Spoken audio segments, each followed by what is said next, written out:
Salut à toutes, c'est Hot. Aujourd'hui, on se retrouve pour une nouvelle vidéo. Cette fois-ci, je vous présente le jeu. Enfin, je vais pas faire un vidéo test, c'est le jeu Super Mario 64 sur la Nintendo 64. Alors, ouais. Voilà, donc je l'ai eu et aujourd'hui, je vais vous parler un petit peu mon avis sur la Nintendo 64, mon avis sur le jeu et mon avis sur les différents jeux que j'ai pu tester. Donc, j'ai testé pas mal de jeux. Donc, j'ai testé Golden Eyes. J'ai testé Mario Kart 64, Super Mario 64, Zelda Ocarina of Time, même si je vous ferai une vidéo à part parce que je l'ai pas vraiment testé entre guillemets, je vais juste jouer quelques minutes et c'est bon. Euh, j'ai testé aussi un Pody Harvest, donc celui-là il est naze. J'ai testé et Fighters Destiny, donc j'ai eu 6 jeux en tout. Fighters Destiny aussi il est naze. Euh, donc, mon avis sur la console, sur le design, sur la design aussi de la console. Donc, franchement, c'est pas mal. Je trouve que la console a un bon design, une couleur un petit peu Sega, parce elle est noir terne, enfin noir un petit peu clair. Donc, je vais vous la montrer. Je sais pas là si vous la voyez. Vous ne voyez rien du tout. Voilà, là comme ça. Voilà donc une couleur assez noire. Avec une cartouche grise qui fait penser un petit peu aux cartouches de la Super Nintendo. Si vous connaissez cette merveilleuse console. Donc c'est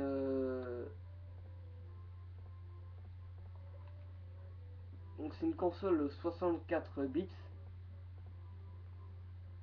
Pour moi, c'est plus une 32 bits, c'est l'équivalent de la PlayStation, quoi. Avec le tout premier pad, avec le stick analogique, qui est vraiment souple. Franchement, c'est pas un stick. C'est. C'est pas un stick trop lourd. Assez petit quand même. Petit et. Ouais, il est vraiment petit. Bon, c'est le tout premier stick. Il a une prise en main assez bizarre, je trouve. Ah merde. Une prise en main assez bizarre, je trouve. Donc, peut-être parce que c'est le premier stick. Je sais pas. Mais bon. Il y a des ronds comme la manette de GameCube. Je vais vous montrer.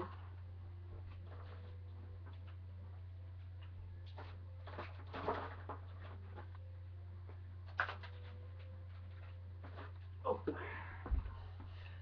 Donc là, j'ai ramené un nunchuk et une deuxième manette 64. Donc les manettes de GameCube, comme vous pouvez voir, là il y a des ronds, des espèces de ronds pour ajouter peut-être du grip, je sais pas.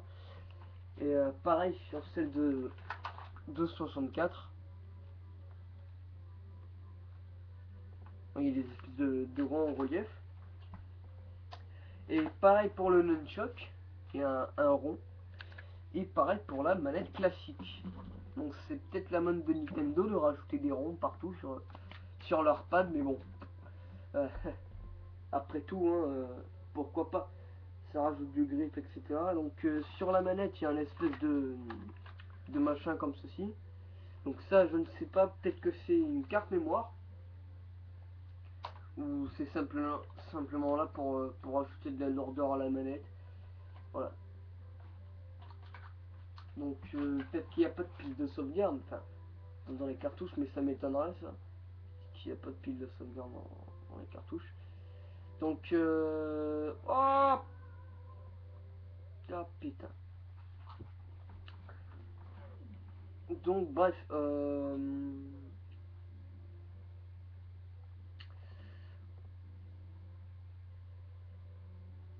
ouais, j'ai tapé un blanc.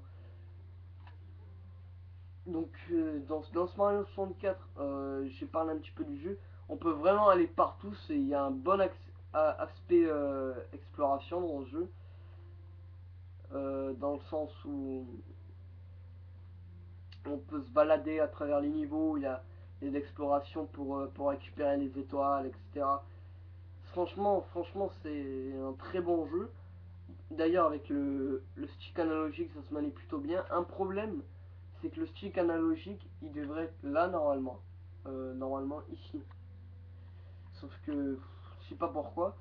C'est vrai que tenir la manette comme ça, franchement, ça le fait pas. C'était mieux de tenir la manette comme ceci.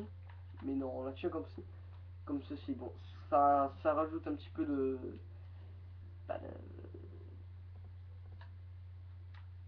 je sais pas ce que ça rajoute, mais en tout cas, ça rajoute. Euh, il y a aussi une croix directionnelle. Bon, je sais pas si franchement, pour moi, elle sert à rien puisqu'on la, on on s'en sert jamais. Franchement, on s'en sert jamais dans le jeu, ni dans les jeux que j'ai testés d'ailleurs. Harvest Body, Fighter Destiny, Super Mario 64, Mario Kart 64. On s'en sert jamais. Pour moi, on s'en sert jamais. D'ailleurs, on s'en sert pas. Voilà, on s'en sert pas, tout simplement. C'est c'est quand même assez con de foutre une croix directionnelle. Euh,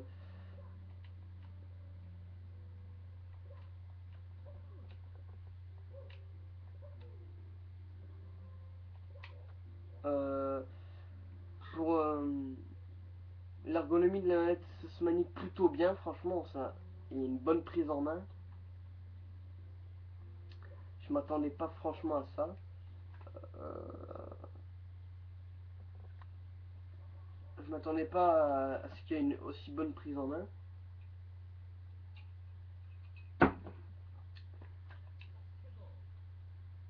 Parce que, parce que tout simplement, ça se manie bien, quoi. Euh,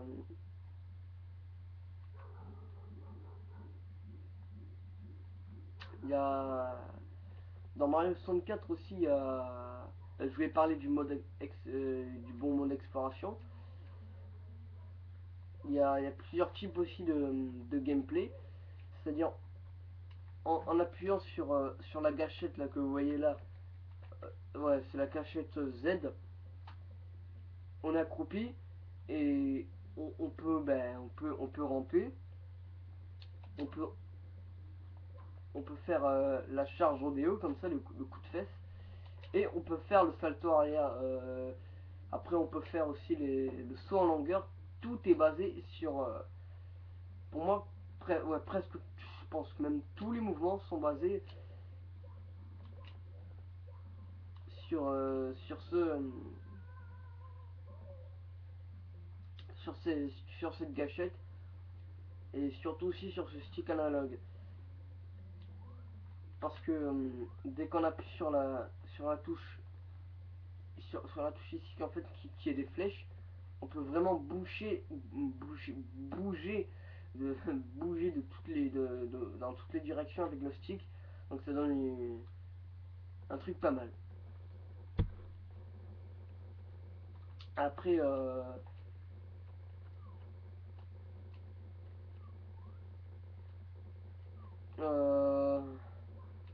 sur, je sais pas, mon avis sur la Nintendo 64, c'est vraiment une bonne console.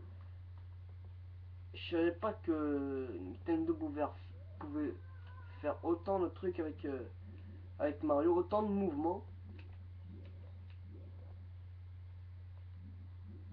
autant de mouvements possibles avec ce pad. Bon, d'ailleurs, c'est le premier pad analogique, ce qui est plutôt pas mal.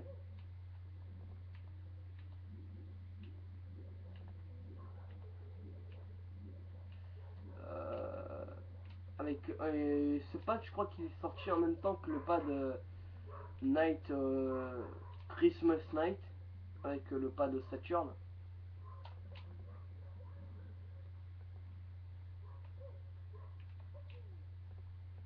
Ah merde.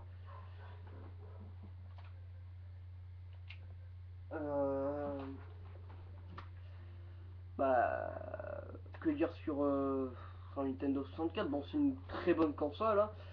C'est sorti, je sais pas en quelle année, en 97 ou en 95, je crois. Mario 64, c'est un jeu qui exploite bien les capacités de la console, surtout les capacités de la manette, parce qu'on peut bouger dans tous les sens, dans toutes les directions.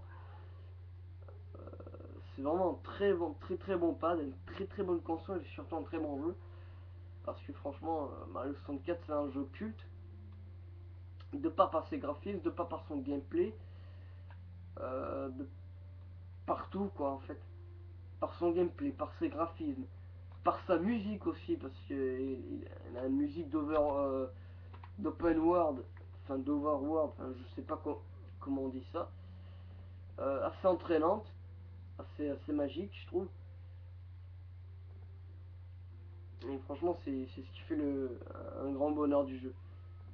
Pour moi je trouve, hein, pour moi il a une excellente musique quoi, ce Mario 64. Après il y a aussi des très bons jeux qui sont sortis sur cette console, genre Ocarina of Time et Majora's Mask que je compte bien me prendre. Majora's Mask aussi il va sortir sur Wii U. Donc je vais pas m'acheter la Wii U, c'est moi qui vous le dis. Parce que franchement cette console c'est une grosse arnaque pour moi. Pour moi c'est de l'arnaque. Parce elle n'est pas aussi puissante qu'elle le dit. Nintendo avant il faisait des très bons trucs. Des très bonnes consoles, des très bonnes machines, des très bons jeux d'ailleurs. Et ben, ça s'est un petit peu perdu quoi. Déjà rien qu'avec la GameCube ils ont essayé de casualiser un petit peu tout ça. Et ça donnait des trucs pas terribles. Et voilà. Donc bref, mon avis sur la Nintendo 64, je vous l'ai déjà dit. Et c'était all pour le test de la Nintendo 64. Et bien je vous dis bye bye et à la prochaine.